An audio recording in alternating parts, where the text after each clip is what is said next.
అకాల వర్షాలకు తడిచిన మొలకెత్తిన ధాన్యాన్ని కూడా కొనేలా చర్యలు తీసుకుంటున్నామని ప్రభుత్వం చీఫ్ విప్ వినుకొండ ఎమ్మెల్యే జీవి ఆంజనేయులు తెలిపారు.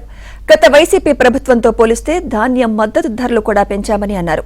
పంట నష్టం జరిగిన ప్రతి రైతుకు సత్వర పరిహారం అందించాలన్నదే కూటమి ప్రభుత్వ లక్ష్యమని స్పష్టం చేశారు. పల్నాడు జిల్లా కొండ్రుముట్లలో అకాల వర్షాలకు దెబ్బతిన్న వరి పంటలను ఆయన పరిశీలించారు. అనంతరం రైతులతో మాట్లాడి పంట నష్టం వివరాలను అడిగి తెలుసుకున్నారు.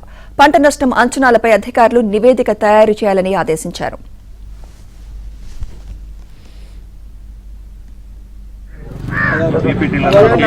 నమస్కారం. మిల్లర్ జాతి చెప్పి నేను కొనిపిస్తా, తప్పేం లేదు.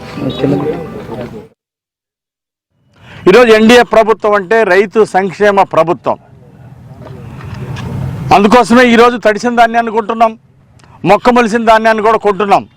మరి అకాల వర్షం వలన ధాన్యం తడిస్తే, పంట తడిస్తే మరి రైతు నష్టపోకూడదు అనేది ఈరోజు ప్రభుత్వం యొక్క ఆలోచన. చంద్రబాబు గారు చెప్పారు 24 గంటల్లో రైతులకు డబ్బులు అందాలని. ఆ విధంగా ఈరోజు ప్రతి రైతుకు కూడా ధాన్యం కొన్న వెంటనే 24 గంటల్లో వాళ్ళకి డబ్బులు అందుతున్నాయి. గత ప్రభుత్వంలో చూసాం, వైఎస్ఆర్ పాలనలో ఏంటండి రైతులకు ఎప్పుడన్నా ఈ విధంగా డబ్బులు ఇచ్చారా? మరి ఈరోజు ఎన్డీఏ ప్రభుత్వం 24 గంటల్లో డబ్బులు ఇస్తూ ఉంది. గత ప్రభుత్వం ఎందుకు ఇవ్వలేకపోయింది?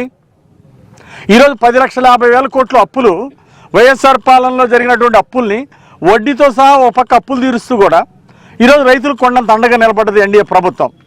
మరి చంద్రబాబు గారి నాయకత్వంలో ఈరోజు 24 గంటల్లో ధాన్యం కొన్న వెంటనే డబ్బులు ఇస్తూ ఉంటారు రైతాంగానికి. ఆ రోజు ప్రభుత్వం ఎందుకు ఇవ్వలేకపోయింది? రైతులకి బకాయిలు పెట్టి 3 నెలలు, 6 నెలలు, సంవత్సరం పాటు కూడా ధాన్యానికి డబ్బులు ఇవ్వలేదు గత